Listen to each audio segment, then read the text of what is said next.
Hi there! Are your drawing skills inadequate? Today's the perfect day for you then because I'm going to teach you how to draw a female.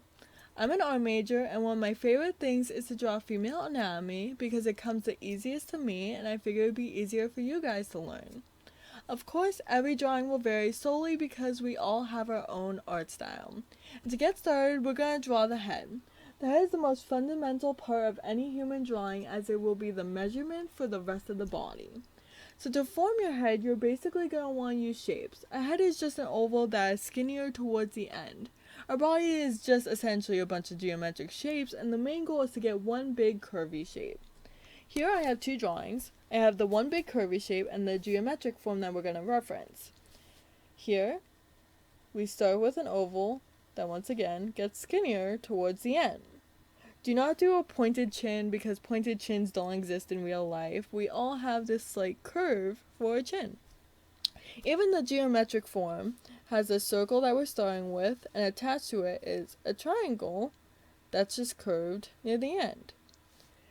And then after that, we're going to add our neck and shoulders, which are S shapes that curve. You're going to hear curve a lot. It's fun because females are just curvy creatures, so might as well curve all the lines. But we are also going to now draw the body. This is where measurements come in because essentially we want the body to be 2 head lengths long. And what I mean by that is this is our head, 1 head length, 2 head length. And that's how everything stays proportionate. I like to draw the upper chest first and then I add the waist and hips afterwards. Human breasts, or female breasts to be specific, are not C shapes or circles, they are teardrops or fancy J's. And they just curve and curve teardrops. After, we're going to do the hips and waist. They start here, right under our breasts, because that's where ribs are. And they're going to curve. I like to do an hourglass figure. And do an elongated S essentially. So in, out, out, in, out. And right now we're only drawing a basic position to learn the regular anatomy. A basic position can seem stiff and stiffness can make your drawing seem slightly awkward, but as you get more comfortable with drawing anatomy, stiffness tends to go away completely. Next, we're going to draw the arms and the legs. I like to draw legs first solely because we just finished the torso. Legs, you want either be 2 or 3 head lengths long. It varies depending on how tall you want your female to be. Here, I did 3 head lengths long. I like girls with long legs, always a fun time. So basically for arms and legs, you just want them to curve. You can always use a reference, whether it be your own body parts or other drawings or other references, as they can help you see the way arms and legs curve. They're not just straight lines. So here, I know it looks like a straight line, but I promise you there's just the slightest amount of curve there. You're going to do slight curve, stop, and then you're going to form the next part of the arm. Curve, stop. With your thighs, you're going to just go right off the waist. You're going to do slight curve in, stop, slight curve out, and then in. It's kind of like the opposite of the waist. You're going in, out, in. And that for the waist, you're going out, in, out. So for the hands, a side note, I recommend just drawing your basic shape. Hands are quite hard to draw, so I would only focus on them when you're focusing on the detail portion of your drawings. Speaking of, let's draw some details. Hair, facial features, clothes, fingers, and so on. This is where you're going to personalize your drawing. Whether you want to draw yourself or you're drawing an original character, you get to choose how you want to design your drawing.